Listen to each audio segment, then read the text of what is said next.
Word.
This is the Final Fantasy Entertainment and Podcast Network Final Fan TV. And now your host, the Warrior of Hype, Daniel. What's up, everybody, and welcome. We're talking about the Gold Saucer and Rebirth today. I have none other than the Evil Dragon King Valvados with me right now. What's up, man? How you doing? I'm doing great. Thanks so much for having me on here. Oh man, it's great to be back. It's been like maybe a month and a half, 2 months since I've done a podcast, and yeah, I feel like a little rusty right now, but we're gonna jump right into it. We're talking Gold Saucer. Like I said, we're gonna talk about what we think is going to change, what we think could improve, and maybe things that stay the same. We're talking the date, we're talking the Dio, we're talking the Dine, and the mini games. This is going to be a fun show because the Gold Saucer is really fun. You know what I mean? We got a lot of fun things to talk about, King Valvados. So, now, I understand, man, like, this guy right here, King Valvados, in the comments here on Final Fan TV, just like you guys, just like you in the chat, just like you in the comments, I read every single one of them. I appreciate everything that you guys write there. You take time out of your day to give to us, and that is the greatest thing you can give us. So I wanted to feature you, man. I love your thoughts. I love your passion for the game. Tell us a little bit about yourself, and we can dive right into the story and what we think. You know, let's cover the story first of Gold Saucer. Yeah, man, I appreciate it. I've been following you from pretty much the start, and it's been really cool to see all the stuff you've been able to accomplish and the people you've had on your show, and it's kind of an honor actually to be along on the list of the names like John Pantley and Sakaguchi that you've had on here. Yes. So, and I'd like to thank Vinny, the Faraga fighter, for going off to be a hero so that I could come on here. Take his place. Yeah, so, man. Big shout out to Vinny, of course. I miss you, man. But yeah, we would have had you on anyway. Either way, man, I was been excited about having you on the show because, man, you have some good thoughts. So let me know. Let me know what you think about Gold Saucer. Okay, so I'm anxious about Gold Saucer. Okay. Right? And the reason is I love it so much. This is where I got my name from, King Valvados, right? Yeah. It's the dragon, the evil dragon king in the play, in the Gold Saucer. When I was like 12, 100 years ago, I thought I was pretty clever for making that deep pull from Final Fantasy. But I kept it ever since, like, 20 years now I've had that name. It's a great name. Yeah, right? Yeah. Yeah, I love the Gold Saucer so much, and that's what I'm kind of anxious about it, because in the remake, the part one, right, Mhm. the scene I was looking forward to the most was Nova Blood Trail scene, right? Mm-hmm. And when it actually happened, it was so changed around. I was like actually heartbroken about it, Yeah. like for a couple days, and kind of like, because I was so like, my expectations were up here about what I thought it was going to be, and it didn't quite match up with my expectations. Right now that I've had time to process it, I'm like, well, I get what they were doing. I understand why they did what they did. I'm still a little peeved about the purple goop, but for the most part, I get it.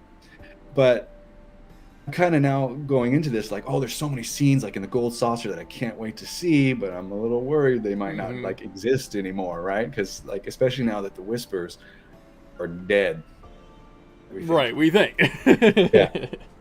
So Yeah, I'm a little anxious. that's a really good point. I mean, I'm right there with you. In fact, like I share the same sentiments about that blood trail, man. And it's weird because even with it's just so crazy. Like even with the whispers and all of the crazy nonsense or not nonsense, but crazy stuff that happened in chapter 18 and just really changed up everything. I think yeah, man, the blood trails. I was like, what? That was such an iconic moment, and we're gonna have Right. another moment like that. Not only on the way to Costa del Sol, like we're gonna have one there on the cargo ship, maybe. It'll be interesting to see how they handle that.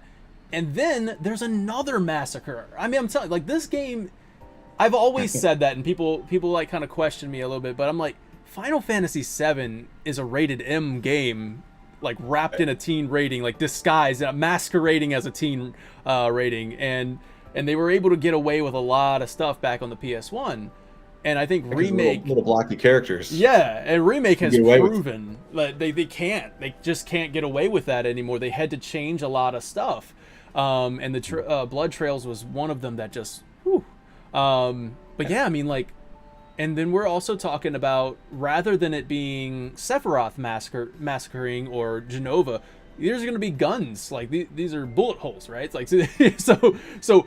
But we've also seen in remake that the bodies disappear like almost instantly.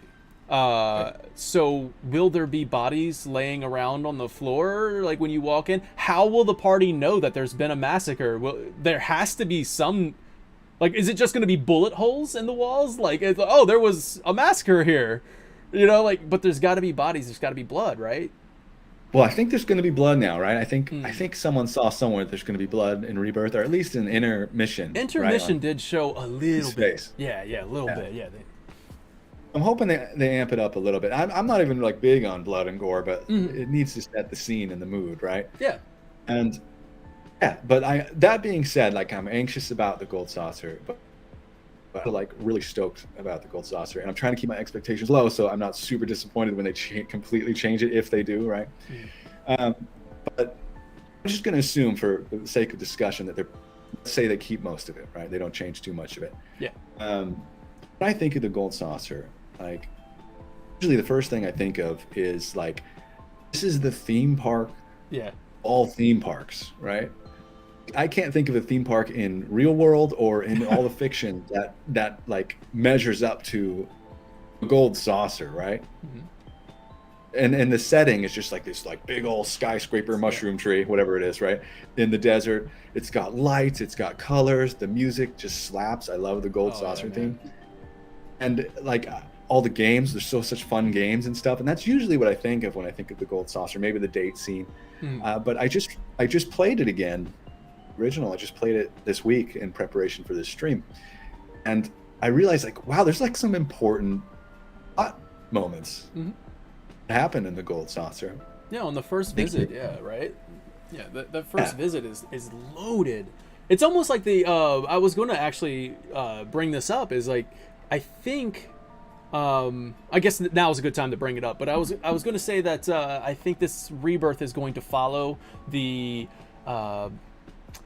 I don't know. I'm not really, I'm not a story writer, but I feel like it's going to follow that roller coaster, that storyline that remake had. So around chapter 9, I believe we will be at the Gold Saucer. Just like in remake, chapter 9 was Wall Market. and I'm gonna draw a lot of comparisons here. I think Wall Market was the Gold Saucer of Remake, and Remake took a lot of the original game and kind of crammed it in Midgar.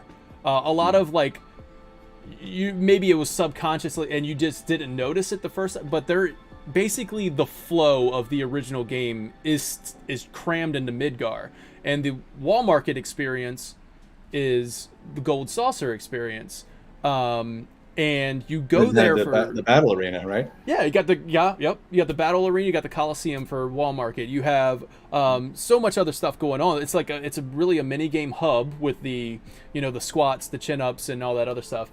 So yeah, I feel like it's going to follow the flow of Remake and have around Chapter 9 will be the Gold Saucer, but in Rebirth, obviously, you go there and it's almost like the Gold Saucer is just a way to get you to the prison. I don't think you're going to go to the Gold Saucer in Chapter 9 and go play mini games. I think it's going to be just like well, no, I guess I can't say just like in Wall Market and Remake, but yeah, so like basically you'll go there and go straight to the prison and you'll get a little taste of that Gold Saucer. You get a little taste of it. Like, oh, I can't wait to come back and play those mini games. The Gold Saucer looks freaking amazing, but I got thrown in prison and now I got to come back to it later, And when you finally return to it around Chapter 14, just like in Remake, Chapter 14, you come back to Wall Market, and that's where Tifa can do her chin-ups and everything. And like, it's kind of like the fun before the storm, I'll call it for Remake. Right. You have that fun before the storm, and I really do think Rebirth will do the same thing. And according to like how I have it chaptered out, which I will make a video on this one day, so that way I can give you the full picture. But it falls perfectly, like almost too perfect to be Chapter 14 Gold Saucer, and then from there 15 Temple of the Ancients, 16 Bone Village, 17 Forgotten Capital, and of course 18 left open for whatever the heck's going to happen. Like they're going to change things. But yeah, I mean, to come back in Chapter 14, that's when we get to experience all those mini games. That's when we get to experience the date. The date scene, just like in Chapter 14, the resolution. With whoever you built up enough points with, right? So it just all flows. So I feel like it's going to follow that flow, if that makes sense. Makes total sense. I hadn't even really thought about any of that. So I'm glad you focused on that, because that's pretty cool to see the parallels there. Mm-hmm. I mean, of course, it depends on when exactly they're going to end Rebirth, right? We're thinking Temple of the Agents, maybe. Forgotten Capital, maybe. I'm thinking right up to the climax, the point that everybody's looking forward to, the point that the conversation around Rebirth will be, will she, won't she? You know what I mean? Hey, spoilers, I guess. I don't even need to say it, but this is an old game. You guys probably already know. But anyways, what I'm trying to say is like that'll be like the will she, won't she type thing, and that's going to be the climax. The Forgotten Capital. Make that the penultimate chapter, so Chapter 17, and then we need to figure out what's going to happen in the next game, whatever that's going to be called, and Chapter 18 will set that up, I think. Whether or not she does, and then we end up at the Icicle Inn, and everything's cool, like, and maybe we'll start the third game with snowboarding down a hill. That'd be freaking awesome. But yeah, so like I feel like that's where we're going to end. But a lot of people have said when the weapons rise up, which I think is a great ending as well. But yeah, well, whatever the case, mm-hmm. wherever they end it, if they do decide to have the same thing happen, mm-hmm. her in the remake, yeah. I think the Gold Saucer is the place to make that hurt. Oh yeah. Right? Like the date, if you have the date with her, or even not, if you guys are just hanging, I think there's going to be so many. Instead of dancing around it real quick, man. Hey guys, spoilers for 1997 Final Fantasy 7. From here on out, if you don't want to get spoiled on the game, yeah, you got it. You've been warned. All right, we can talk freely now. Awesome. Yeah. So when they murder Aerith, yeah, it'll hurt that much more. If we have that like amazing Gold Saucer experience with her. Can you imagine, dude? Like, and you just replayed it recently. That date scene today. Yeah, like, and me too. I was like, oh, let me just load up my save on the Gold Saucer and try it out. That date scene, when it's going to be remade, you know how beautiful that moment is going to be? Like, with the I fireworks, hope so. the gondola ride, dude. That gondola ride is going to be so good. Like, as I'm playing it, I was like, I can just picture kind of what they're going to do with it. Like, make this so cinematic and beautiful. So that part really does have me so excited. The date scene is one of the most, I mean, I'd say it's up there as one of the most iconic moments. I mean, that is such a really good thing. You got the play that's going to happen in the beginning with King Valvados, right? Yeah, I'm in that play. King Yeah. Valvados, right? Name.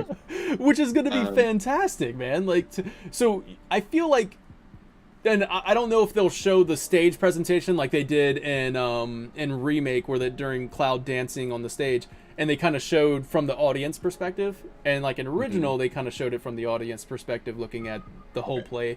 But I'm also kind of thinking they're probably going to take that play and make that even better and funnier, and like, you know, have a really comedic moment, you know.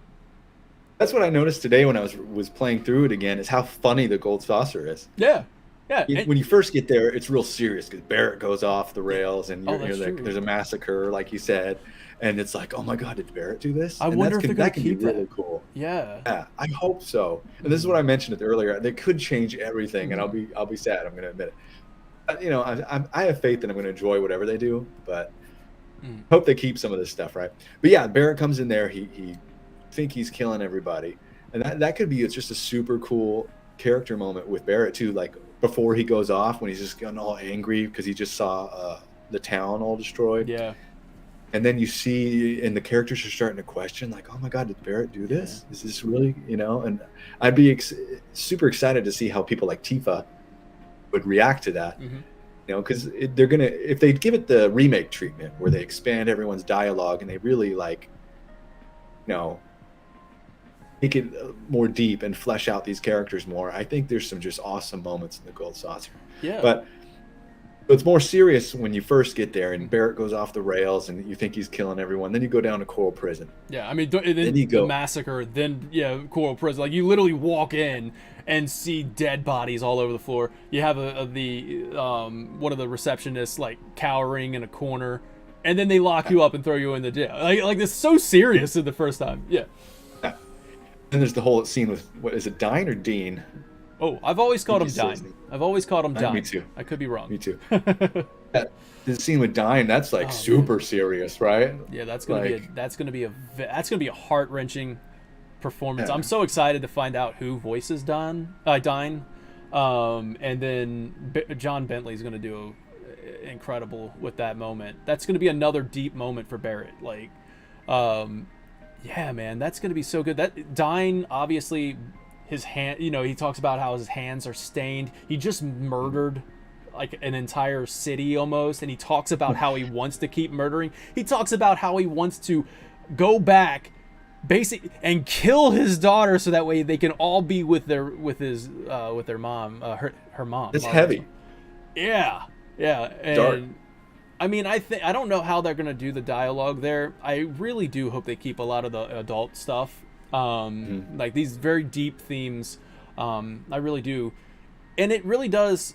It mirrors Barrett. Like, I think that was the purpose of Dine. So Dine was to mirror Barrett, what could have been. Like, Barrett could have taken a different path, or if he continues down the path he's going to end up like Dine. And I think that was the whole purpose of this moment with Dine, like to introduce him. Same thing happened to Dine. Dine took it in a similar direction about rising up and just taking down Shinra. But he breaks, and Barrett still has heart. Like, he's, you know, and like he realizes in that moment he can't go down that road, and he's going to end up like that. And I think it's just a great thing. And even Barrett goes, man, my hands are, you know, just as bloody as yours, you know, just as messy as yours. And yeah, so that's going to be good. They need to keep that very serious tone, like you're saying. Gosh, I hope they don't. I hope they keep some of this stuff. But Yeah, that's super serious when you first get there, Mm-hmm. and you have these super dark, heavy moments with like dying and stuff. And then guess what? You go up and you ride Chocobo or Kokobo. What do you Yeah, say? then you have to. I was I'd say Chocobo. What would you got? Chocobo. Yeah, right? Chocobo. You ride the Chocobos. Like, how epic do you think they're going to make that Chocobo racetrack and the race? I know, right? Come on, man. I played a little bit of Chocobo GP to get a kind of feel of like, because they have a Gold Saucer track in there. I was like, I wonder if they would kind of go a little bit off of that. But the thing is, I mean, they have to create the full model of the Gold Saucer. They have to go all out with that. A fully realized Gold Saucer amusement park. And once you have that creation in the game engine, building a track around that, building a roller coaster around that, building the gondola around that. So basically, it's just going to be an attraction. Like, you get to go, once you do the Chocobo races, you're racing on a Chocobo, and once you come outside and you just see the Gold Saucer around you, and then you maybe you go back in and you go through like the planetarium thing that they have at the end. But like, that's going to be awesome. You know what I mean? Like, so riding the Chocobo races, I feel like, though, they're going to spend a lot of time on the mechanics of riding a Chocobo, and it'll be better than the original to get on Chocobo back and actually race, rather than, I think it was like holding the R2, R1 and like, doing the cheat thing so you can keep your boost. But I think it'll feel better on maybe even like drifting or something. I don't even know. Like, you can like freaking drift on a Chocobo.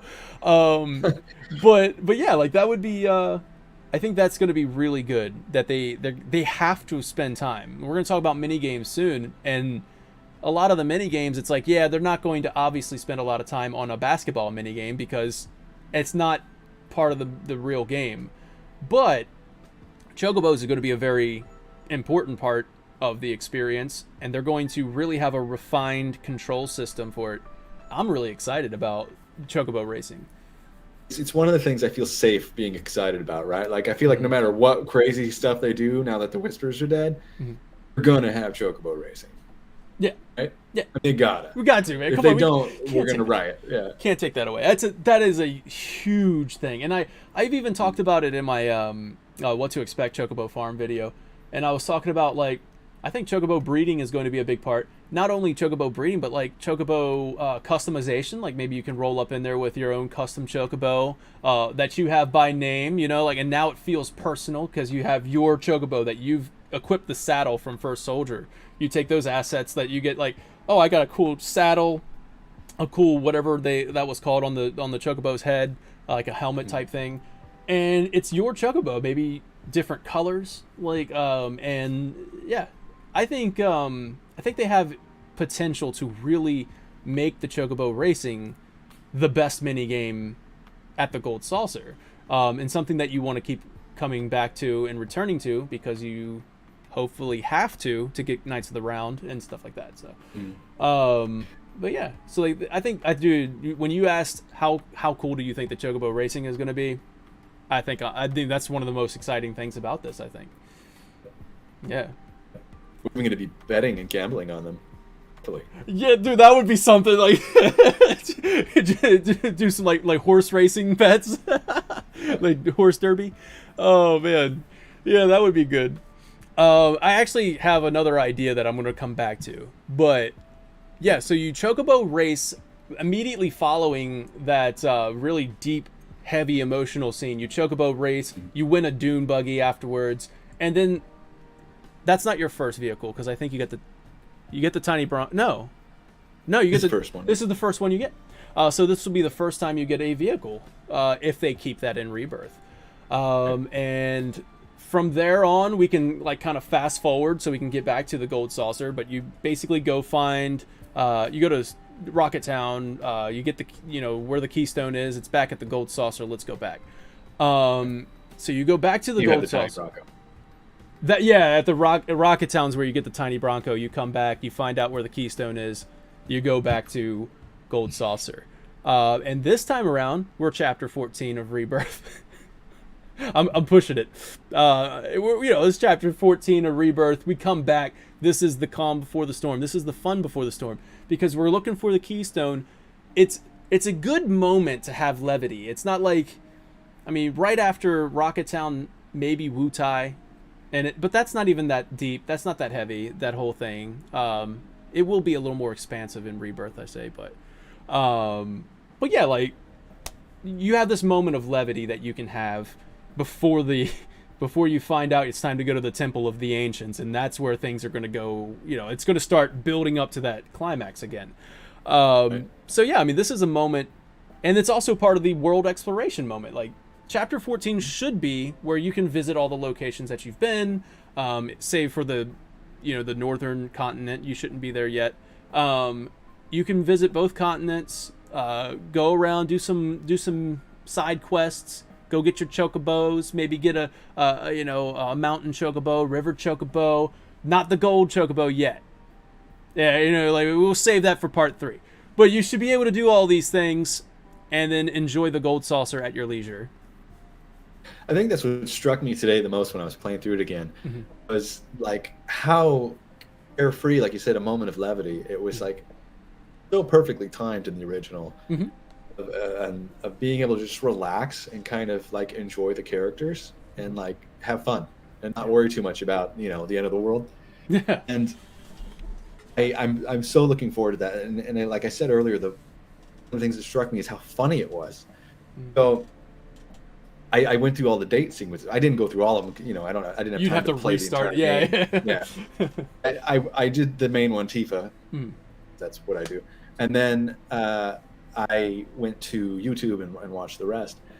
And I was, even though I've seen these like 100 times, in the last 20 something years. Yeah. I was laughing out loud at the Barrett date scene. That's got to be an option too. It will be. Yeah, it will be. The Yuffie date scene.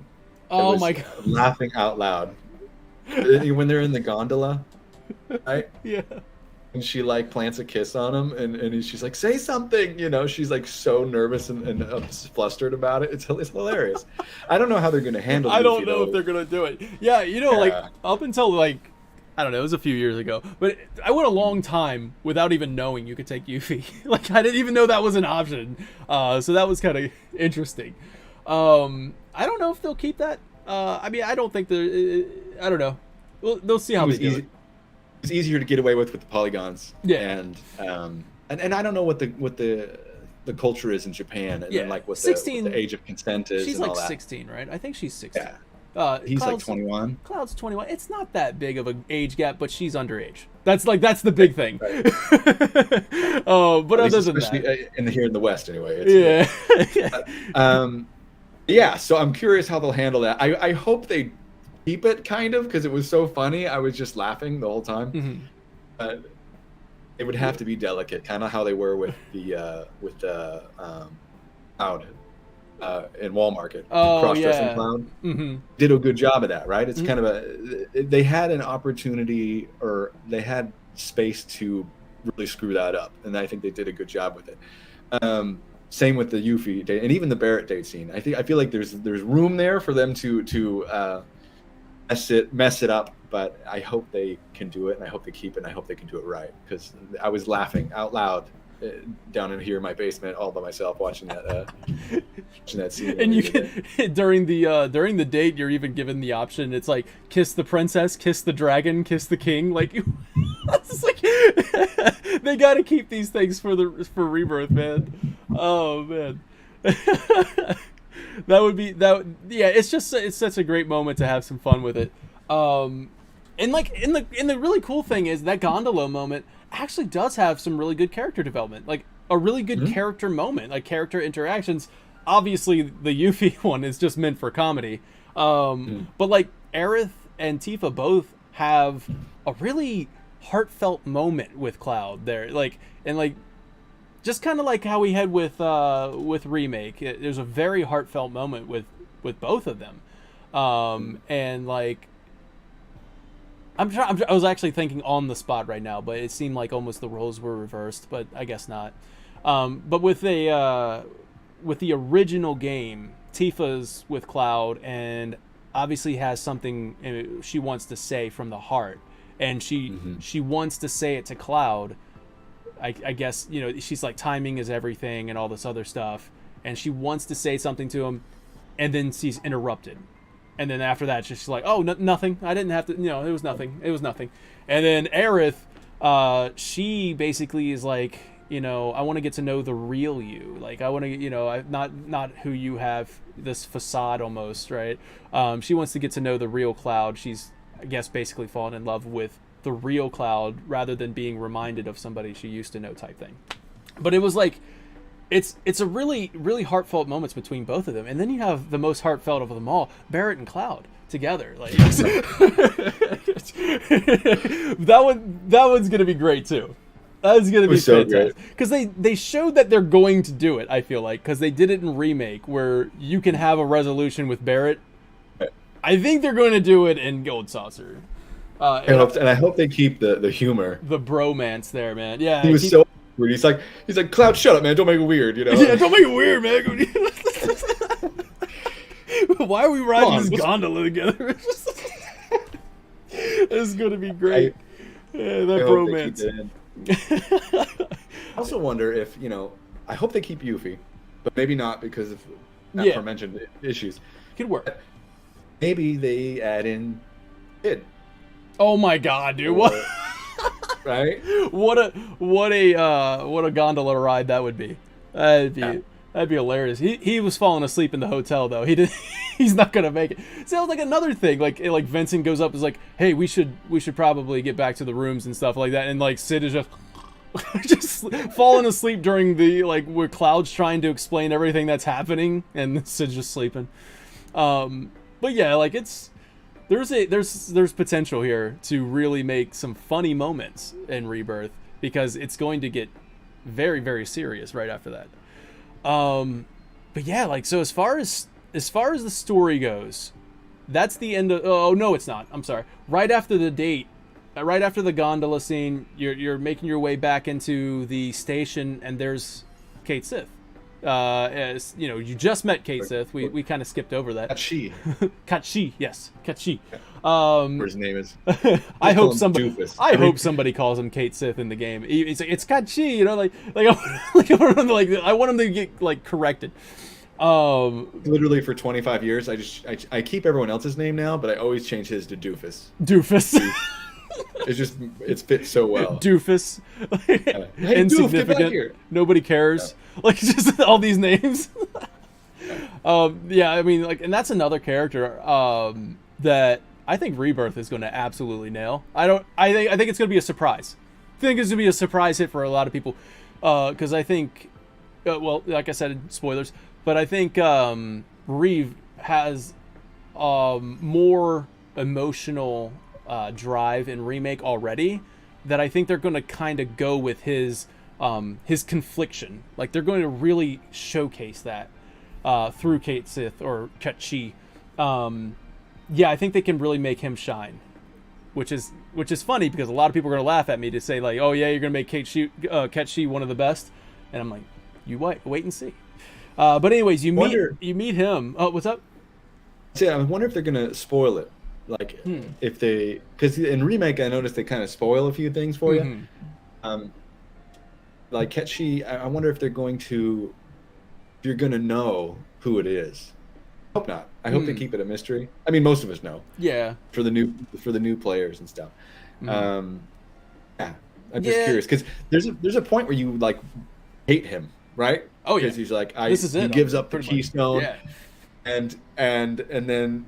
He's like, bring me with you. And Cloud's like, yeah, right, I'm not going to bring a spy. And he's like, well, here's Marlene, right? Yeah, he kidnaps like, Marlene. Help. It's like, I hate to resort to this. So you hate him right then. You're like, how dare you kidnap Marlene, sweet little Marlene. Yeah. So I hope they keep his, because we know Reeve's a good guy.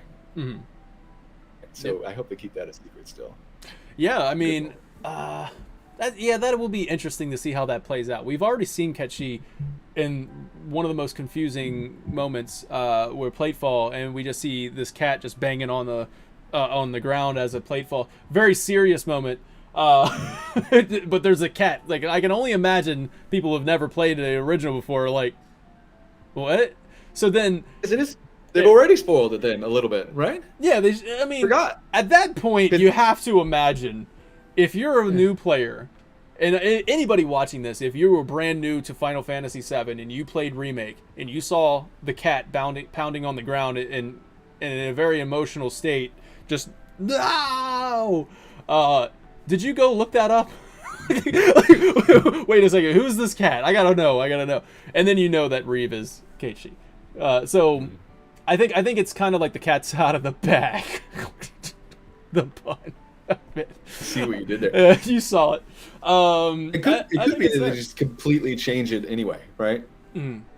I mean, yeah, the way the whispers are dead. So maybe there won't be a Keiichi betrayal. Possible. So like that's the thing. Like when I'm making the what to expect videos, I'm always just like, and then again, none of this could happen. Like this entire video could be for nothing. But yeah, so it was fun. Yeah. But yeah, he throws the keystone over to Sung, and they take off and they head towards the Temple of the Ancients. And from that point on, it's kind of like you're on for the ride now for the conclusion, I would say, of Rebirth. Like it's literally the chapter 15, the day Midgar stood still. Like now you're heading to the final. You're heading toward the finale. And yeah, so it all kind of flows, like I said. So that's the story. Skipped over one part. What's it? Skipped over actually getting the keystone. Oh yeah. Well, that was like fast forward. We were like, you get the dune buggy, and then you go and you get the. You're right. But it's in the gold saucer. Yeah, you're right. So, you're right. What's his name? Dio, right? Yes, we skipped Dio. Come on. How did we skip Dio? Skip Dio? The Speedo. Please keep awesome. It. Please. Yeah. Come on, guys.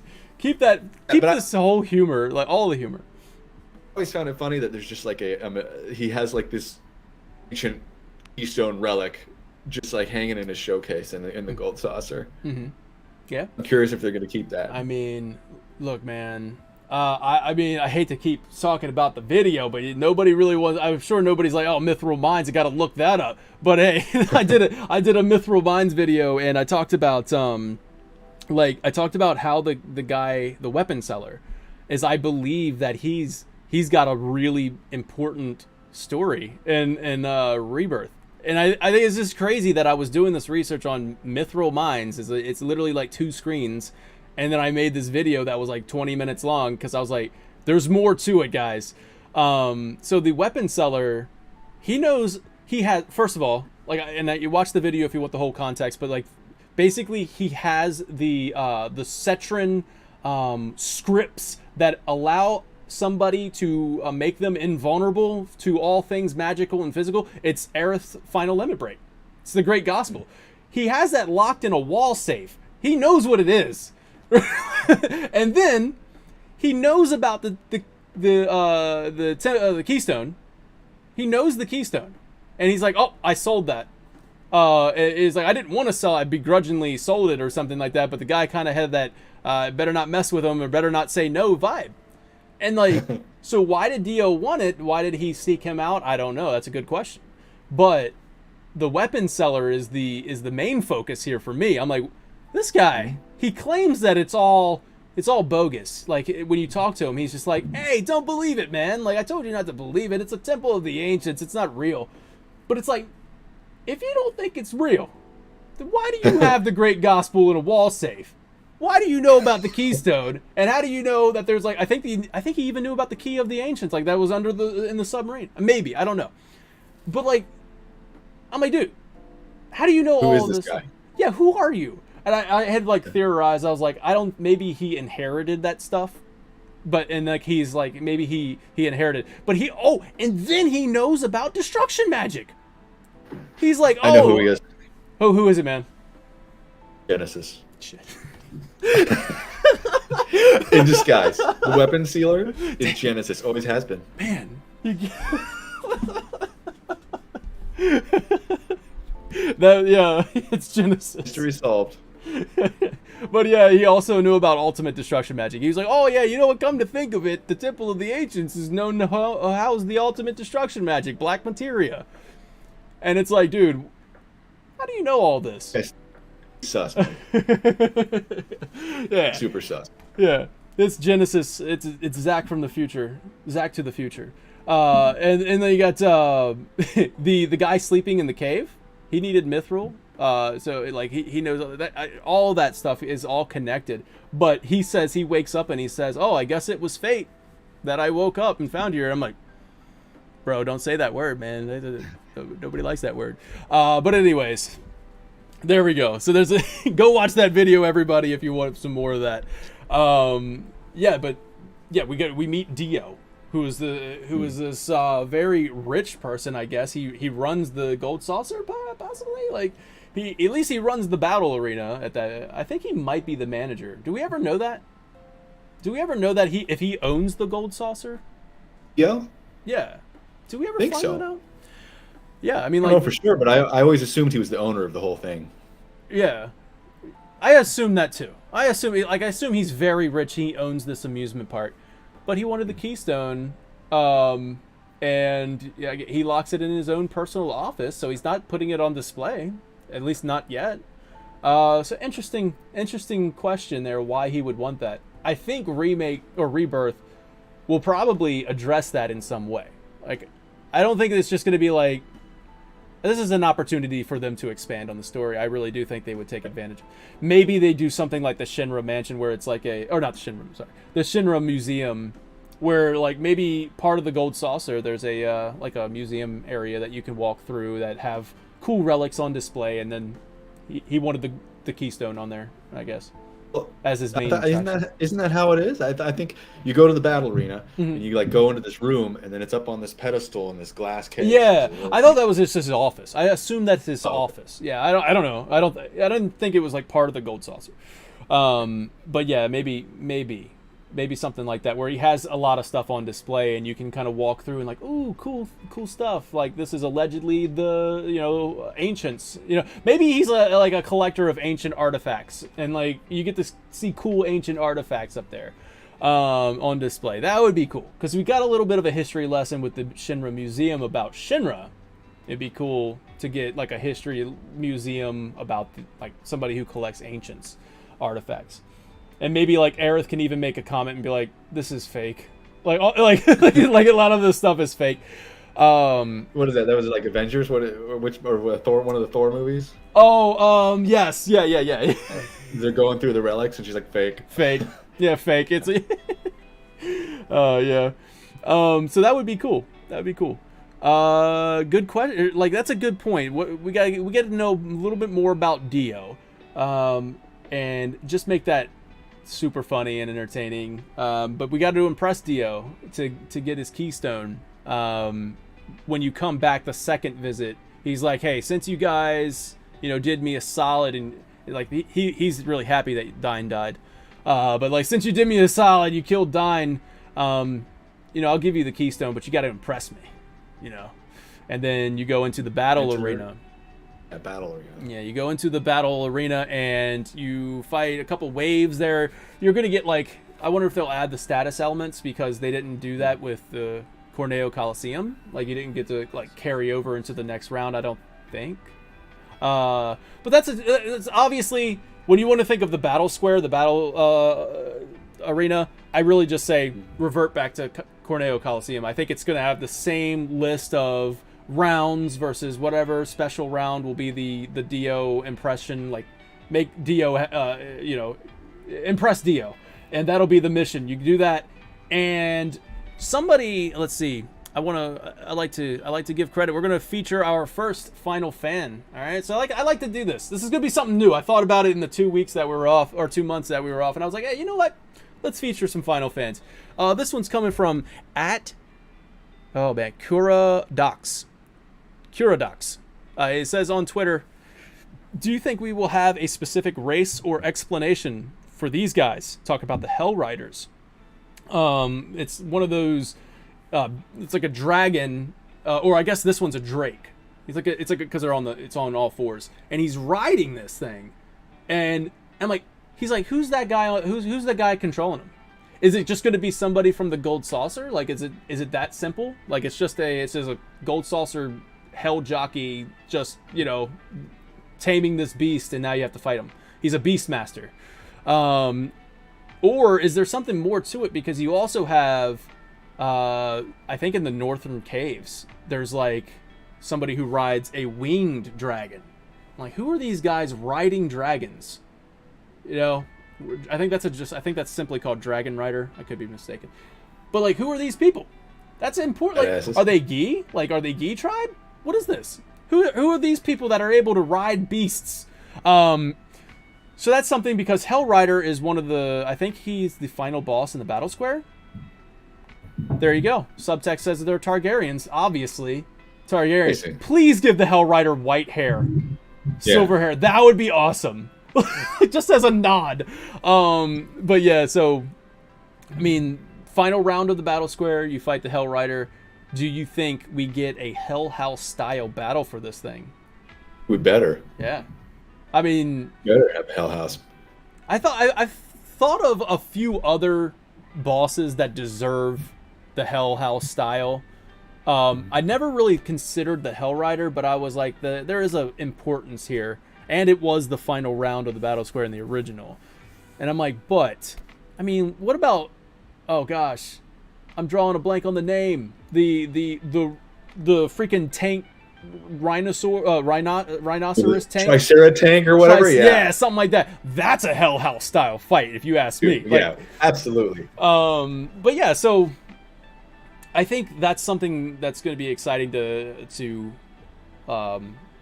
theorize about, to think about what is going to be the Hell House style event that happens in the Gold Saucer, and I believe that it will happen when you're trying to impress Dio. Like, I think that's the Dio thing, just like in Remake, where you're trying to impress the 3 and you have to fight Hell House and all that other stuff. So, yeah. Now I'm worried it's going to be too similar to Remake. I know. There's going to be a lot of echoing. There's parallels. I think, yeah. A lot of parallels, I believe. You're going to Force Awakens it. Hopefully not. Yeah, they're going to Force Awakens. Yeah, I mean, but I think it's going to go, obviously, after chapter 15 or 16, it's going to go off the rails. Like, you know, and I don't think it'll be noticeable, but now that you've heard me talk about it, I think you're going to be like, it's going to be in your mind now, like, wow. Mm-hmm. And I'm like, I'm assuming that I'm right. You know what I mean? I'm assuming that. Thanks a lot. Yeah. Thanks a lot, Daniel. Yeah. You're going to be like, man, this is chapter 9 of Remake. What is because like I even have it set up to like, oh, Junin will be chapter 3 because that's the hub.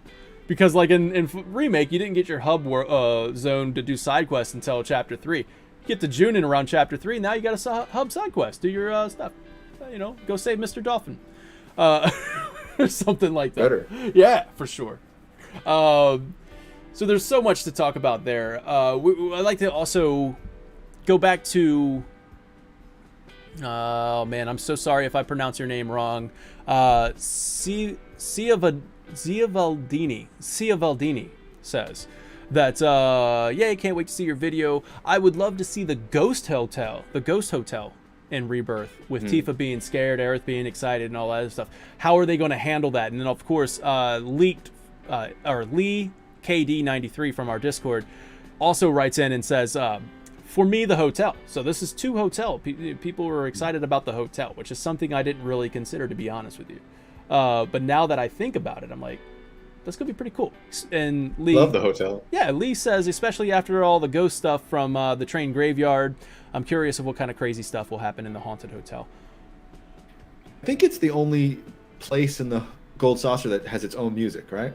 Oh, everything else is the that's a good point. Gold Saucer theme, and then you get to the hotel and it's the creepy like, da, da, da, you know. So yeah, I love the whole feel of that hotel, and then like there's a guy that comes down, he's like hanging. He's a lot of jump scares.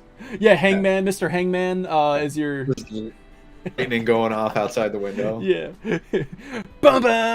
like as Cloud is standing there looking, brooding out the window, and Tifa or Aerith come in asking for a date, and you're just like, the lightning shade. They have so many comedic moment opportunities here. Better keep the tombstone like transportation. Oh yeah, right. Press the tombstone, Yeah. Yeah. There's so many, That's like, awesome. yeah, each area had their own little, zone, or, to travel to different areas. Their little hub, I guess. Yeah, they got to keep that. That's so cool, man. Yeah, I'm looking forward to the Haunted Hotel too, guys. That's going to be interesting on how they do that, jump scares and all. And they also sit there and they do have the whole party together. And I think, I believe Barrett makes the comment, or Tifa or Aerith make the comment about, like, hey, it's not all the time that we get the entire gang here together all in one room, which is actually kind of a cool moment in the original, because you see the entire party, even Vincent, Yuffie, and Sid at this point. Like, we have the entire party together for the very first time, and that's and you see them all on screen at one time, which is something that you didn't really see, and you see it right there in the Haunted Mansion, or the Haunted Hotel. So yeah, they have the opportunity there to do some fun jump scares, because I believe the Shinra Mansion will probably bring in a little more of like a creepy vibe. But yeah, you have an opportunity to do like maybe like even like old school slasher film like type, like that old retro style horror, where it's just like but also kind of funny at the same time. So that's gonna be cool. Let's see. Now, Boz Taylorson wrote in on our YouTube and says comparing this to Wall Market should be like comparing Vegas to Blackpool, or Abu Dhabi to, like, he says something I don't know. Djibouti? If I said that right, I don't know. Expectations are high after did you booty, dude? Did you booty?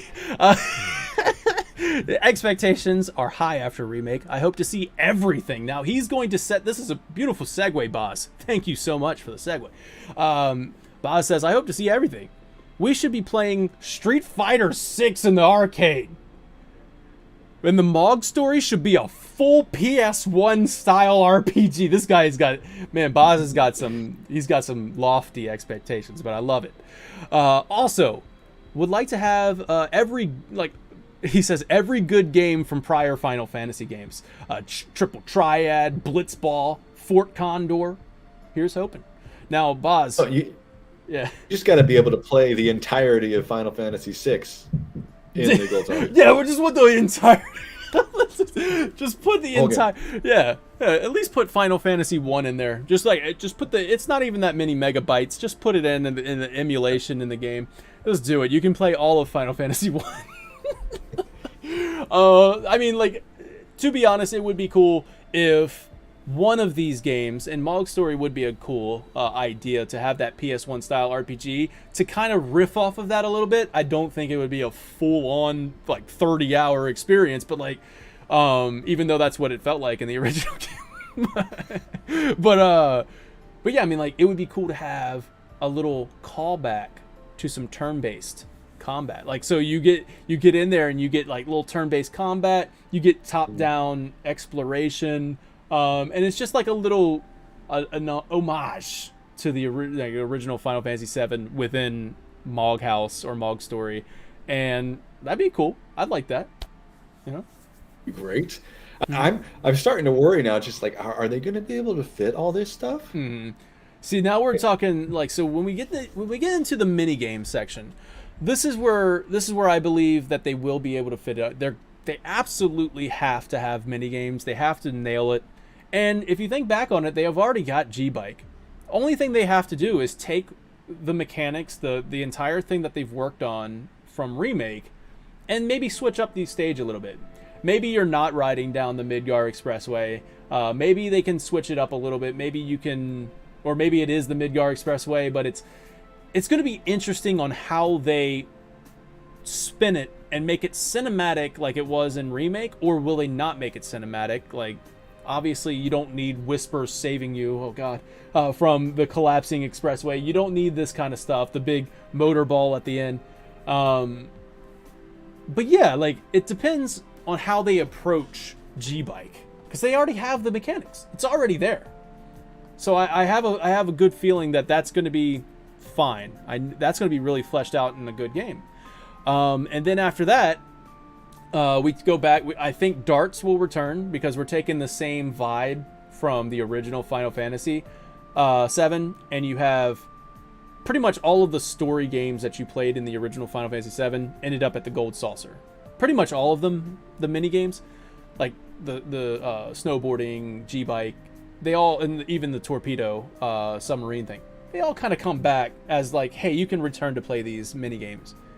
They might update the darts to be the basketball, because there was a basketball hoop. I mean, I say keep it. I say keep the darts and the basketball, and that's a really good point. Why not both? Yeah, why not both? You already have the darts ready to go, and you can't go back to 7th Heaven. Soon. Too soon. But no, that's an excellent point, man. Excellent point, and I actually have that in my notes because I quoted him. Let's see, in an interview. Where you at? Hamaguchi says to Game Informer, quote, "Well, we had prepared a basketball hoop on the way to Jesse's parents' home in Sector 7, but I decided it would not be very fitting at all to have a mini game where you hear the sounds of a basketball echoing through the quiet hours of the night." End quote. So that was already planned. That's a really good point. The basketball game, I think, it probably might already be programmed if they already had it, like maybe at least a template of how they were going to do it. What makes me think when I read that quote, I know that by Jesse's house was actually a full-on basketball court.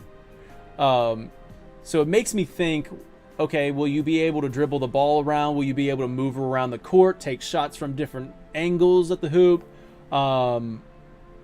Will it be something like that? Will it be just like, oh, you're standing in a free throw line, you're shooting free throws?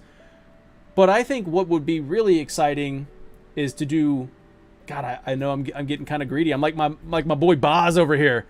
But do both. The games. Do both, yeah. Do both. Like have the basketball hoop, and where you can shoot from anywhere. Where you can dribble the ball around, maybe even a 2v2, 3v3 would be fun. Like, dude, can you imagine playing with your party? Like, Barrett and Tifa and Aerith are out there playing with, like, basketball? That'd be so fun. That would be a moment to have, like, some good character bonding moments, to be able to play these mini games with your party that you're bringing along. Rather than just Cloud playing by himself, you go to an arcade, you go to an amusement park, it's usually with friends. And I think that would be a really cool thing to do. To be able to just set up a 2v2. Man, I'm going to do a 2v2 Cloud and Barrett versus Sid and Vincent. You know what I mean? Like in a basketball game. You know, that would be really fun. I hope someone from Square Enix is taking notes, because I mean, I'm sure they're already past this stage, but yeah, I hope so, because that sounds awesome. I think the Gold Saucer is the perfect place to see character development, see the characters interact, and like, that's more than just the mini games themselves, because mini games are fun, but like seeing these characters play the mini games together, like you just mentioned. I hadn't even thought of that, but that would be great. The dude, be great. Yeah, like it's just that I don't want to say this because I haven't beaten the game yet. So don't anybody spoil this game for me. I'm gonna be real mad. I will ban you for life. But I haven't played I haven't beat God of War Ragnarok yet. But like the character interactions in God of War Ragnarok are just next level, man. Just got this yesterday. Yeah, man. You are going to I haven't even played it yet, and I'm here with you, Daniel. So that's how excited I am. Oh my god! He hasn't even opened his PS5. Oh my god! Yeah. Whoa! So this is insane, man. Okay, I feel like we need to wrap it up so you can get to play in PS5. But dude, whenever there's like little character moments, it's so cool, man. Like I love hearing the characters talk to each other. So that's something I would love to see Rebirth do, where they. And this is a great opportunity to let them have fun together, which will really bring out their personalities. But yeah, so like, even if that's not the case, even if we don't get a full-on basketball game, we don't need like NBA 2K level ball control. Like we don't need none of, we're like, let's do NBA Jam or something. Like just like, yeah, let me do some magic. Let me throw an arrow and go up there and freaking slam dunk. But so we don't need the entirety of Madden football in there. Yeah. Entire game. We're playing football together now. But that's a cool game. Like, imagine if you could do like throw the football through a like I'm thinking carnival games where you throw through a hoop. But yeah, so if we don't get that, let's go back to Super Dunk, which was the original Final Fantasy VII minigame, Super Dunk. Let's make it feel like a arcade experience. Like, have the rim, the hoop, like move back and forth, and like you have to like adjust your shot according to where the ball is or the hoop is. And it's basically just Super Dunk from the original game, but feels more like an arcade experience. And that could be just simply like it was in the original game. Hold down the circle button, release when you think you have enough power. That it's a very simple mini game. So I think they can put that in there. The basketball game, on the other hand, I want it to stay simple. Give me like NBA Jam controls where I can just, all you have to do is like, it's like 2 buttons, shoot, block, and that's it. So they could do that. That'd be fun. And then we go on to, I think I mentioned this earlier, but the snowboarding. The snowboarding is, dude, give me SSX Tricky. Give me that, like, I want to be have a full on, I say SSX, but like maybe people would be more familiar with like Tony Hawk. Like, give me like something where I can build combos, chain together combos, and get a high score. That'd be fun. I want the entire PlayStation 1 catalog in this game. I want Tony Hawk. I want NBA Jam. I want it all. Yeah, I want it all. Just put it all in the gold saucer, man. They really do have something. They have an opportunity here to make this a special thing.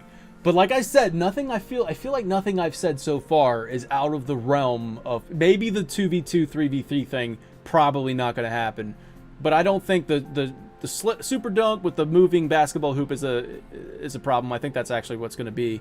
And then the G bike is something that's already built. You just have to kind of tweak it and make it look, for the arcade experience.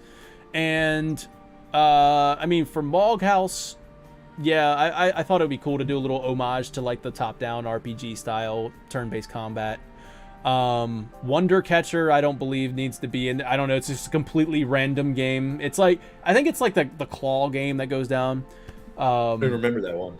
Yeah, I mean, because you don't get anything good out of it. It's really random, completely random. Torpedo Attack is going to be, I think that's good because it's going to be part of the main game. Like, unless if they, no, you wouldn't have gotten to that yet. If it ends where I say it ends, you don't get it. You don't get the torpedo game.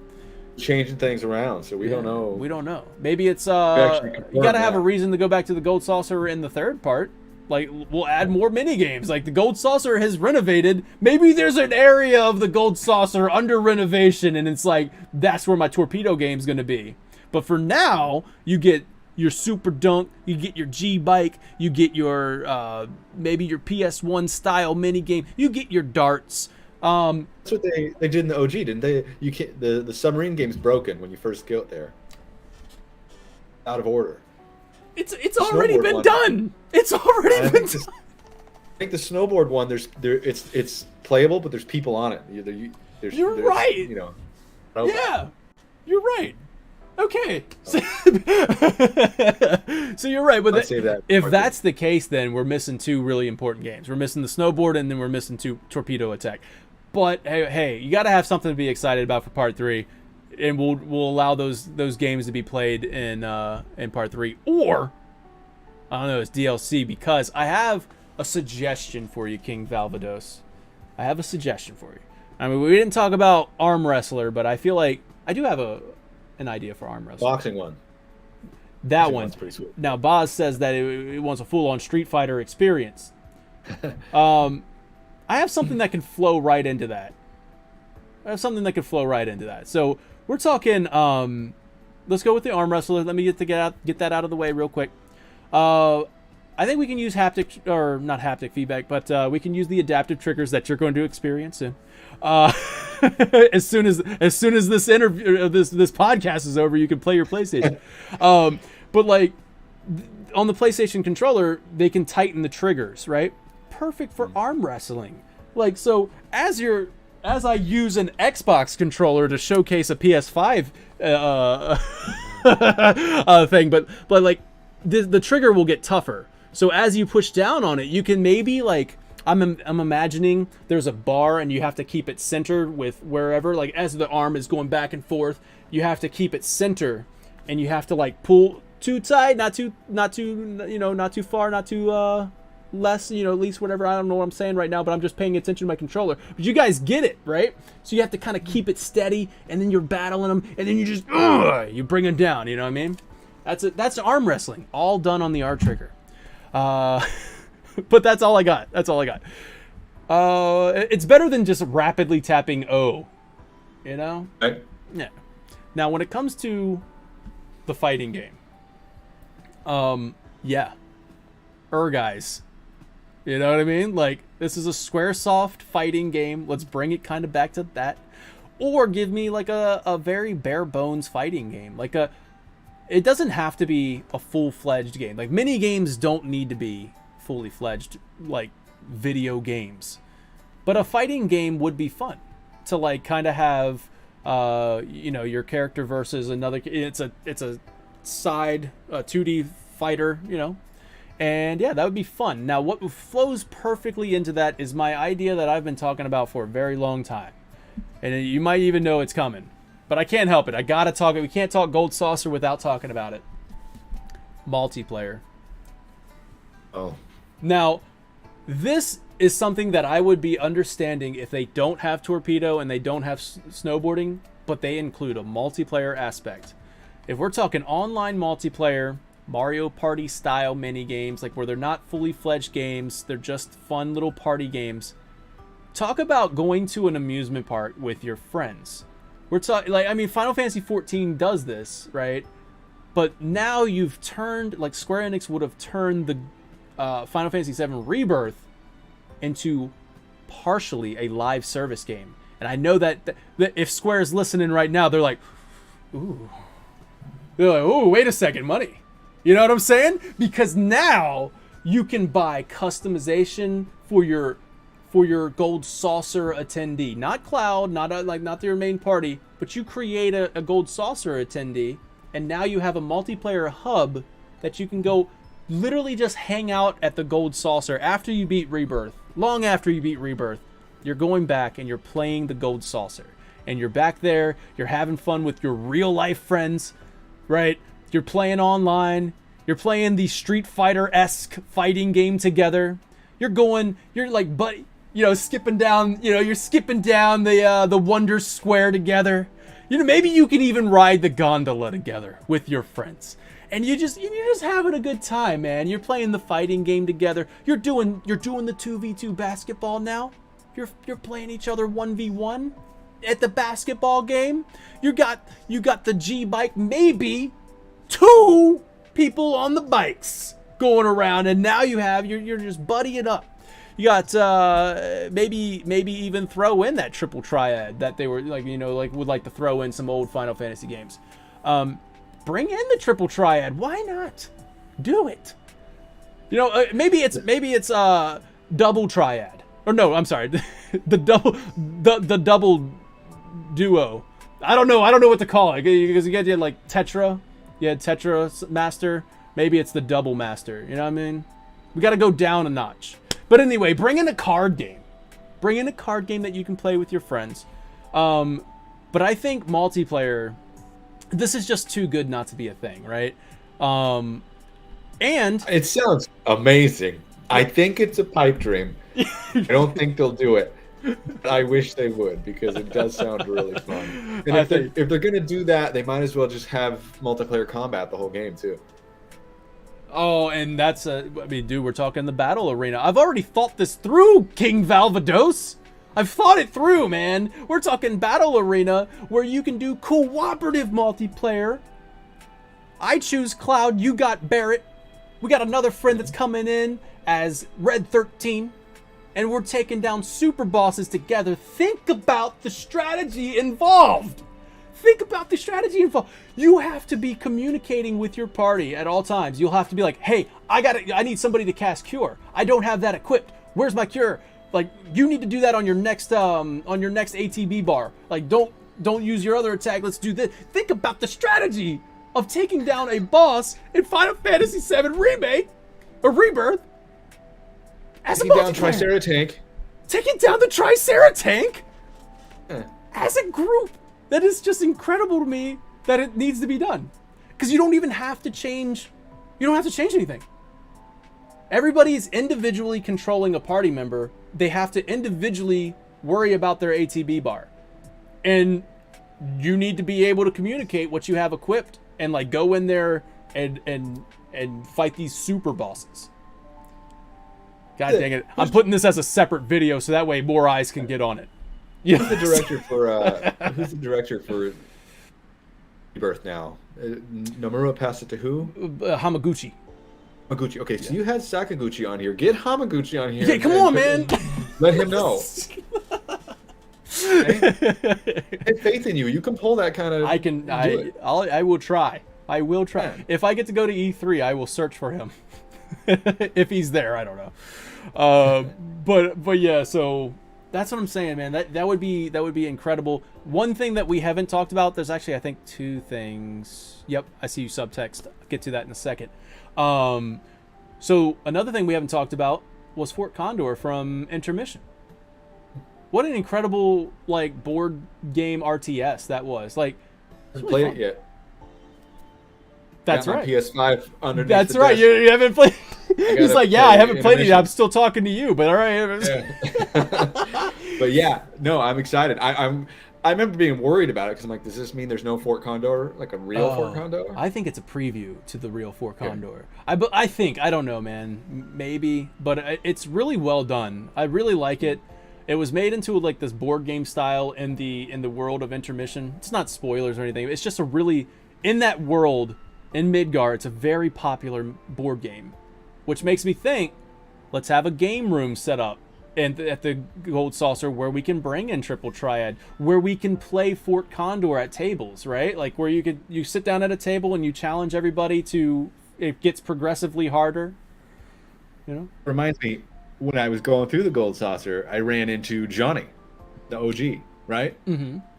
We could have that kind of situation in Rebirth too. We could have Johnny. We could have, I don't know if Jessie's still alive. I think she's dead, but maybe. Oh yeah, who we haven't knows? talked about that yet. Yeah. We could have, Biggs or Wedge or even Roche or whatever at the Gold Saucer. The Fort Condor reminded me because that you challenge all those people, right? Yeah. Yeah. A similar thing in Gold Saucer. Yep.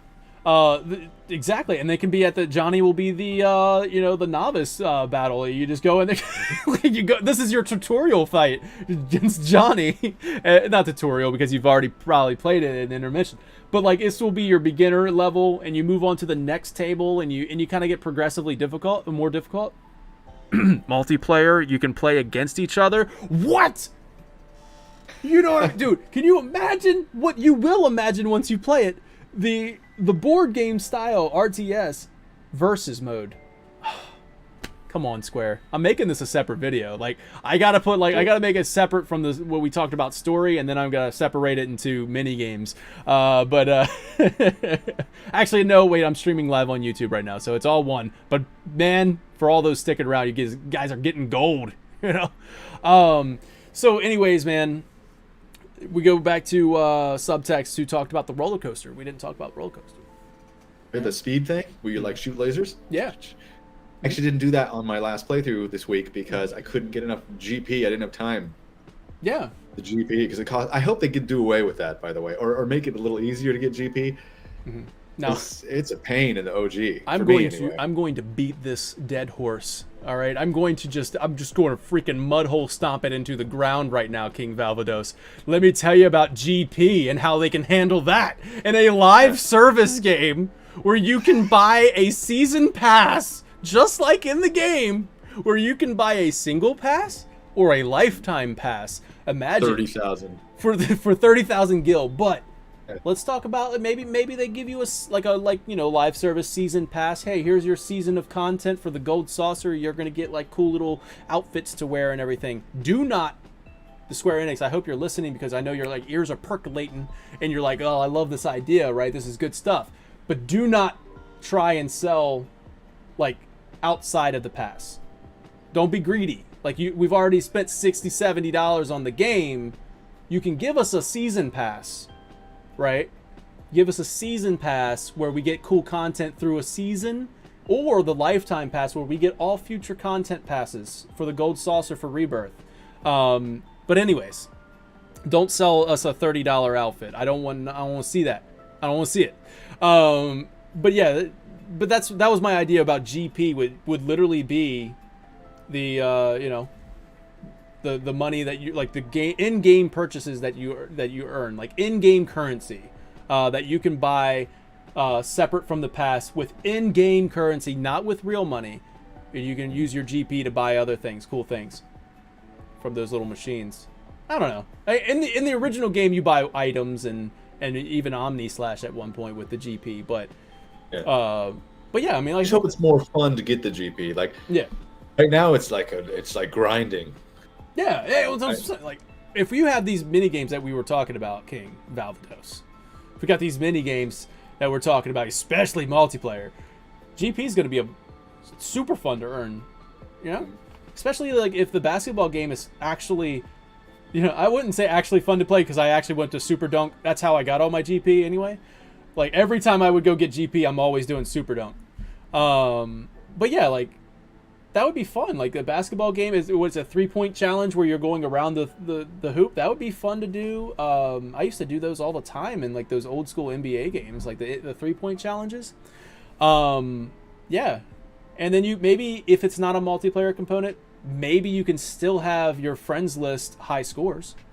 Like you can see. That'd be cool. Yeah, like you can I know the Dart game had Cloud high score, but then it was just everybody in Seventh Heaven.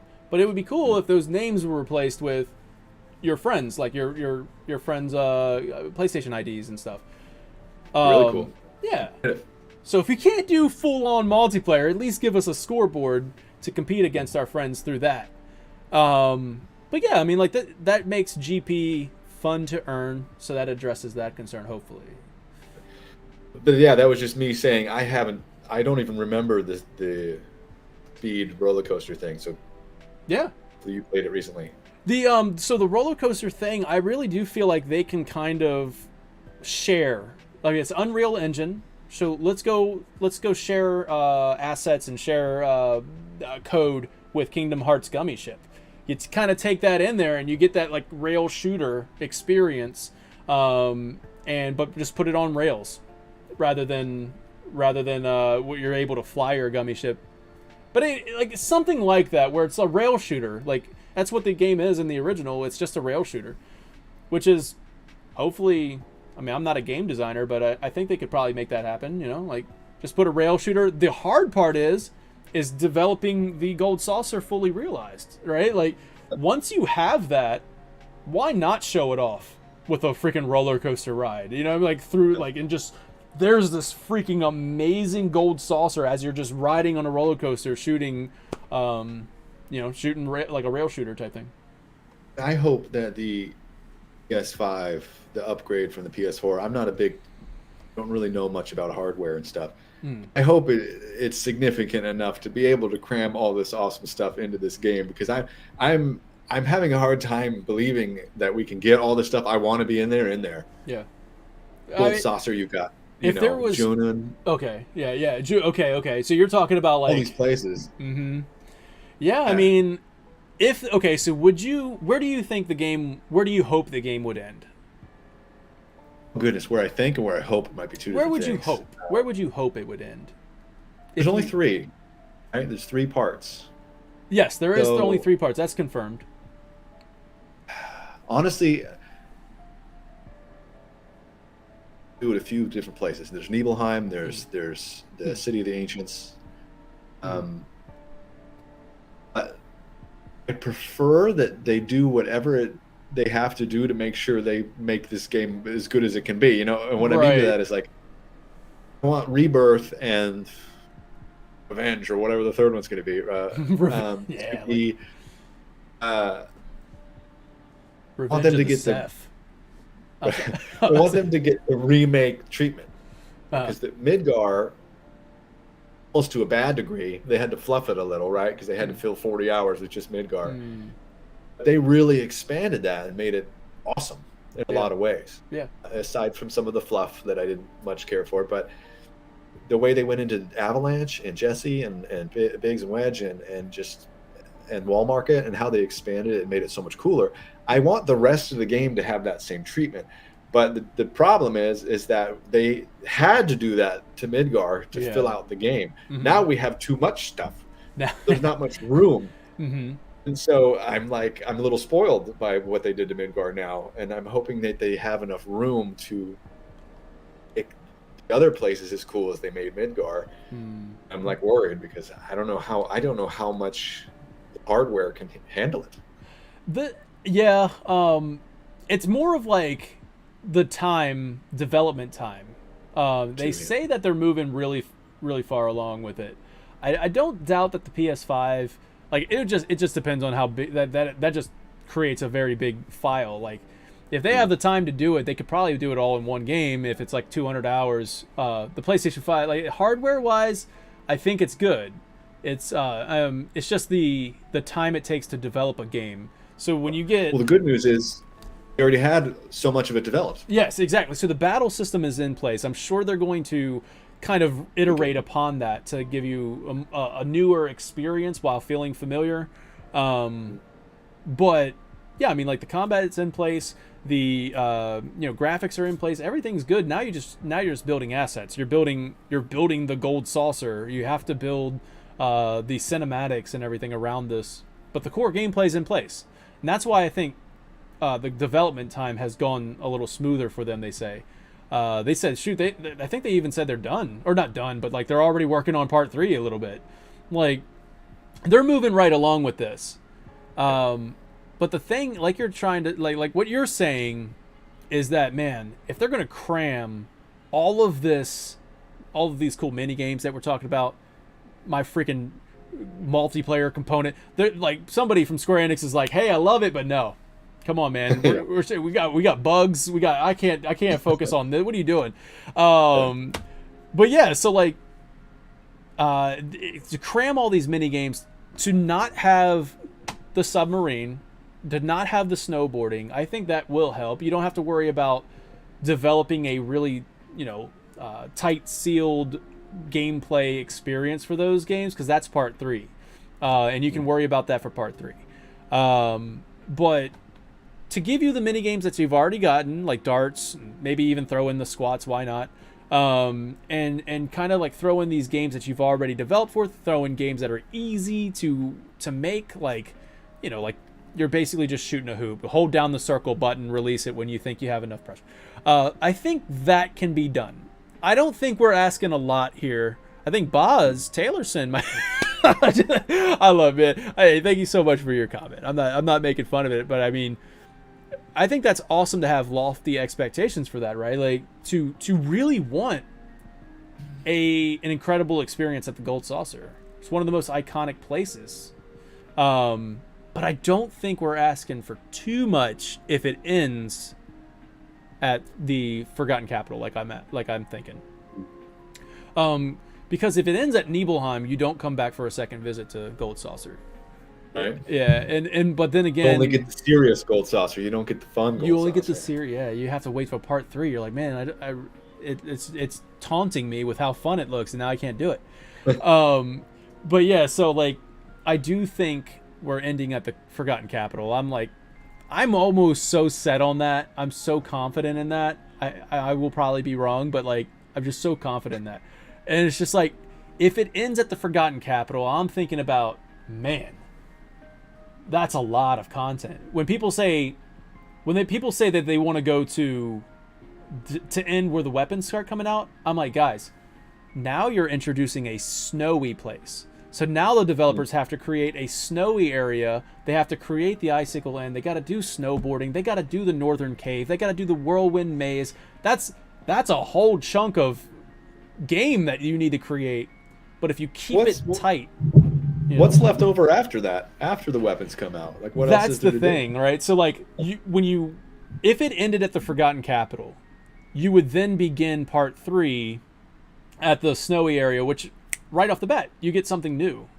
Right, which is kind of cool. Like right off the bat, you get to snowboard down a freaking hill, and you're in a wintry place. I mean that's fun, and it's completely a fresh new look on the game for Part 3, whereas Part 2 has a red look, like a really dark. Part 3 can have like this, more a different color palette because now you have a snowy area, you have Icicle Inn, you have the I can't think of the name. Gaia's Cliff. You have Gaia's Cliff, like those, like where you have to like warm up. So I mean, like you really start off in a big snowy area, which is like a shock in the terms of color palette for Part 3. But then again, but after that, you're literally exploring everything you've already explored. Right. Or maybe you're going to Modeaheim, you're going to Benora, like these places you didn't get to visit. You're going to Middeal, that's going to be new. So Middeal would be a new area, Benora would be new, Modeaheim, and those are your new areas, and then you unlock the Highwind, and now you can fly to everywhere you've been. You can go, you're going back to all the places that are already built. They've already gotten the game complete. Like we can parachute into Midgard because it's already finished. We can do this. So Part 3's development will hopefully go faster because you've already had 2 continents worth of content. And if they don't include Wutai in Part 2, which I think they will, but if they don't, that's another new area for Part 3. So I think Part 3 can still offer something new if they don't go to the northern continent. Yeah. When did they do the huge materia stuff? That's all Part 3, right? Yes, yeah. That would be basically the globe-trotting Odyssey adventure. Like Part 3 is the globe-trotting, get in the Highwind, fly around the world, and go get the huge materias from everywhere you've been before. Fight the weapons. Fight the weapons. God, it's the God of War 3 of Final Fantasy 7, where you're fighting these gigantic weapons. You're getting huge material. The scale, the scope is insane. And then you go to the Northern Crater where everything changes and nothing's going to be the same as the original. But like, yeah, I mean, like, who knows if the weapons if that's even going to be a thing, the hunt for huge materias or whatever. But like, because Rebirth could end with just something completely off the rails, and now it's like, hey, it's no longer what you think. I mean, they kind of already said that to everybody who's like, they already said the unknown journey will continue, but now they could be like, hey, now it's really not going to be what you think. Part 3 takes place entirely on the meteor. Yeah, right. We're going to the meteor, yeah, instead of the moon. We're going on the meteor. Oh, we're going to Part 3. You go to space. Part 3, you go to space. This is like, so like there's a lot of new areas that you can go to. Part 3, you go to space, then you're in with Sid's rocket in one of the best moments of the game. Yeah, so lots of cool things to be excited about. Part 3, if it does end at the Forgotten Capital, that makes Part 3 a very big game. But also at the same time, it's places that have already been developed. Like, like Midgard, Junin, Gold Saucer, Nibelheim. The main 2 continents are done. Now you just have to create Middeal and all these other little places. And I think they can do that. But to kind of come back to like tie it back in, I think with Rebirth, if it ends at the Forgotten Capital, if it ends with Aerith, I mean, fantastic. Like a lot of content there. You have the 2 continents to explore on your chocobos, and so what do you think, man? I think we're good. I think that's good. Yeah. All right, so before we go, King Valvados, I would like for you to kind of give like some closing thoughts on the Gold Saucer and just anything at all. I mean, I feel like we've touched on everything. I guess we didn't, if you want to throw this in there too. I don't really have much to say because I don't really know what's going to happen. We're going into theory territory if you want to take it away. But we just barely said it. Jesse, if Jesse's coming back, and we don't know whether or not maybe Jesse in a flashback, Jesse in Zack's universe or whatever the heck's going on. But to provide an anchor to this, to like somebody saying Jesse's not coming back. Toriyama is quoted in an interview saying, quote, "I would like to see Jesse reappear on stage at the Gold Saucer once more someday," end quote. So if Toriyama wants to see her back, I think we're going to see her. Either it's going to be a flashback of like, oh, hey, look, this is what Jesse... Maybe it's on TV at the Gold Saucer. Or maybe it's like, like, hey, catch Jesse in the next play, blah, blah, blah. And she's like doing something on stage. Or it's like straight up, there's Jesse right there. And you're like, I thought you were dead. And then it's like, nope. And so much happens. So I'm conflicted on this. I both want to see her back and don't want to see her back. I want to see her back because I actually really enjoyed her character. I know she's divisive. I think some people hate her character and some people love her character. Mm-hmm. I happen to be one of the people that loved her character. Yeah. And in fact, when I was playing Remake and you kind of have this, because of the whispers and everything, you're like, this might happen different. Hope Jesse lives. That was my thought. And then everything collapses and she's the one person that seems to for sure die. And I was like, I was peeved. I was irritated. It's like, Biggs is alive, probably. Wedge, no, maybe. Wait, I'm always mixing them up. Biggs is Charlie Sheen, right? Yeah, he's Topper Harley. Yeah. He's like for sure alive. We see him open his eyes at the end. And then Wedge, we don't really see him die. So yeah, he might be alive too. But the only one that seems like for sure dead is Jesse. And I'm like, come on, that's the one that I wanted to stay alive. So I want to see her because I liked her character. Don't want to see her because of what that would do to the narrative. I think like there needs to be some weight to that plate fall and her death. So I'm conflicted on it. But as far as do I think we'll see her at the Gold Saucer,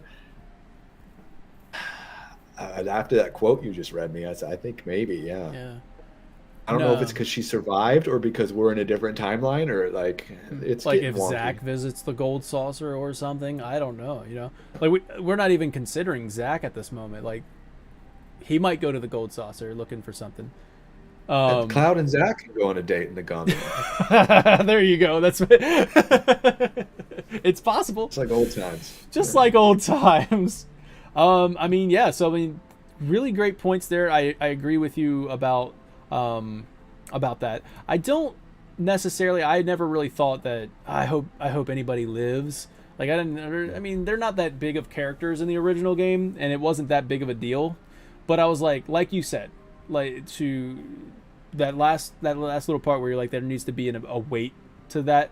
If Barrett finds out that all of Avalanche is alive, that takes away from that plate fall moment where he's banging on the plates and he's, it's just like, oh, okay, cool. Zach's alive too? Cool. All right, everybody's good. All right, we're good. Nothing. All right, cool. Aerith died. She'll be back. Nope. Yeah. Aerith be back. She's all right. But yeah, so it's like I don't know. That is a very important thing to consider. I do think in some capacity we will see Jessie, like for sure. I think she's going to be at the Gold Saucer or something. Yeah, in some capacity, Gold Saucer, Jessie, it's going to happen. But yeah, so man, this was a lot of fun, man. This was a lot of fun to talk about. So much for having me on. Yeah, I don't like. I want to make sure we covered everything, but I think we're good. I'm scrolling through chat. If chat, you guys have any questions, fire away. I see Sing 40 Laughter saying. By the way, Sing 40 Laughter is the music that you hear in the background right now throughout this entire show. Some nice lo-fi radio going on. Literally goes on all day, and it's incredible. You get some Final Fantasy lo-fi all day if you're ever just working on a video, if you're ever working on work, you just want some relaxing music. Sing 4D Laughter, go check them out. Says SNES NBA Jam style. Yeah, I'm like, yeah, SNES style. Let's see. We don't live in a multiplayer. We don't live in a world good enough for this multiplayer dream. It says subtext. Don't deserve it. Phantom Myra would like to put characters against each other in a 1v1 combat minigame. Wow. I mean, imagine if you're able to carry or take a buddy with you, even if it's not multiplayer, but like you're able to take your party with you. Like we're going to go to the Wonder Square, me and Barrett, and we're going to do we're gonna play the fighting game, and Barrett. Maybe you're not doing Cloud versus Barrett. Your Cloud is playing Barrett in a video game that's using other arcade characters, but you're playing together, and maybe John Bentley's over there cracking jokes about like how he's gonna destroy you in the game. Like it would just be fun to have that character interaction. So, but Phantom Meyer says similar to Dissidia. So, Phantom Meyer's talking about more of like a Cloud versus Barrett type thing rather than playing a game together. This is the first time scrolling. Might have some Cloud versus Aerith. Cloud versus Aerith. Yeah, let's. Oh man. Speaking of A little dark. I don't think they're gonna go there. Maybe. Speaking of that moment, dude. Oh, can you imagine when you're like fighting the urge to? Oh, so good. I can't wait to talk about the Forgotten Capital. That's gonna be a good one.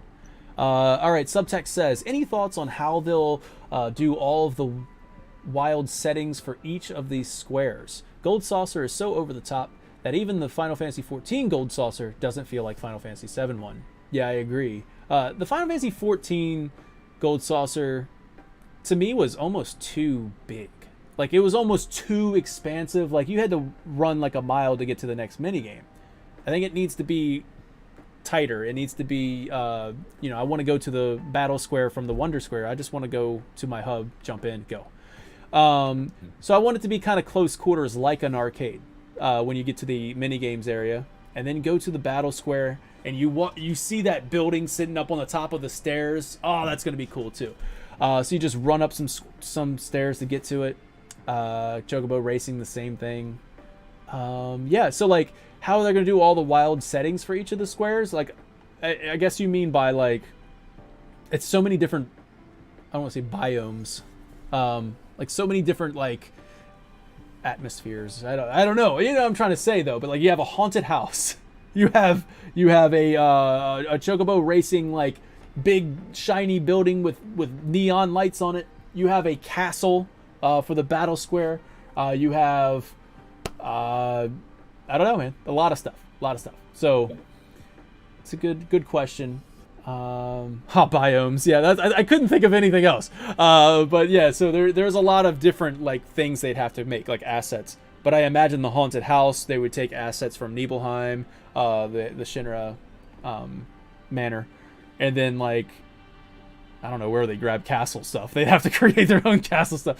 Last question, and yeah, this will be the last question for the day. Last question, will the Chocobo races have different tracks for the different classes? Go ahead. That one's for you, man. What do you think? Do you think Chocobo races will have different tracks for different classes? So, like, I think in the original game, so. Yeah, like I think in the original game they like expanded on it, like you had a smaller course and then you had the bigger course, right? But they're the same course. You just take a different route. I think this goes back to my main concern of like, can they fit all this?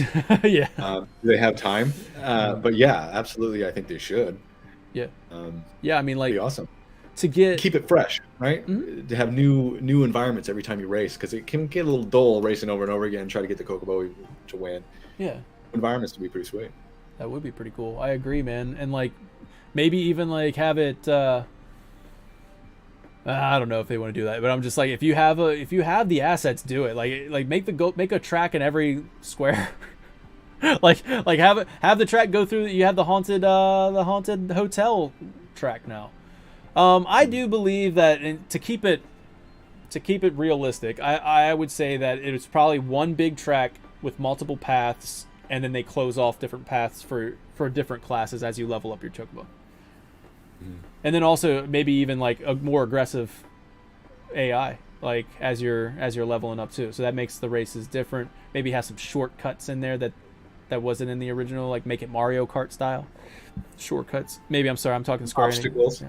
Chocobo GP, like some obstacles. Yeah, that would be a lot of fun. All right, though. So there you have it, everyone. We're going to close out the show now. Thank you so much for watching the Gold Saucer and Rebirth discussion video. I want to say a big thank you to King Valvados for being here. Thank you so much for coming on the show, man. And thank you so much for being so supportive of Final Fan TV, throughout the years that we've been doing this. I love seeing your comments. They're full of great ideas, great passion for Final Fantasy VII. It's always a joy to read them, man. And super, I would say they're very educated. Like, you know what you're talking about, man. And it's been a pleasure to have you on the show to talk to you.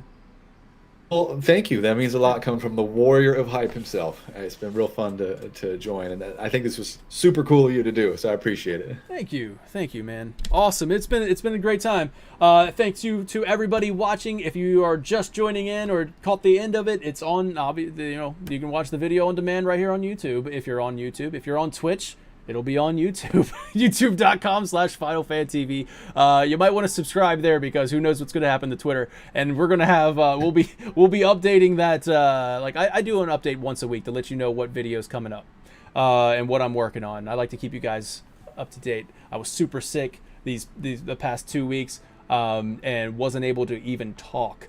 So I've been falling behind. I have a bunch of scripts I wanted to write. I wrote out a big script. Of course they would do interviews for Final Fantasy 16 when I couldn't talk. I had a script for a 16. I recorded it after feeling better, did the recording, went to go edit it. I'm in the middle of editing. I think I like an hour of editing together a video, and I listened back to it. Have you ever done this, anybody, content creators? Have you ever just listened back to what you were talking about and going like, nobody cares?